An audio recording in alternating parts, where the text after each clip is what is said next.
আমি ভাবতাম বাজার করা খুব সোজা, বাট সেটা নয়। হ্যালো গাইস, আমি বাপ্পা, শিলিগুড়ি শহরে একটা ছোট্ট ভিডিও ক্রিয়েটার। আজ মা সকাল সকাল বলল, যা বাজারে যা। আমি ঝকঝকে রোদের মধ্যে বেরিয়ে গেলাম। ইতিমধ্যে চলে আসলো বৃষ্টি। শিলিগুড়ি ওয়েদারের যে কি খেলা আর বোঝা যাচ্ছে না।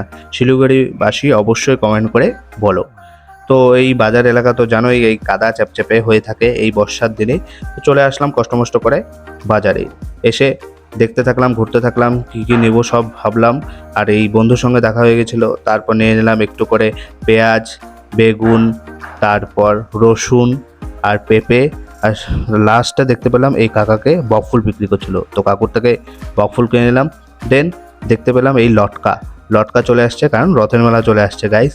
আর আজকে বাজারে এসে অনেকটাই বুঝতে পারলাম যে খুব কষ্ট আছে, কঠিন আছে সব কিছু খুঁজা, তারপর দাম করা is too tough for men. তো তোমরা অবশ্যই চ্যানেলটাকে সাবস্ক্রাইব করো, ইনস্টাগ্রামে দেখে থাকলে ফলো করো। Bye bye.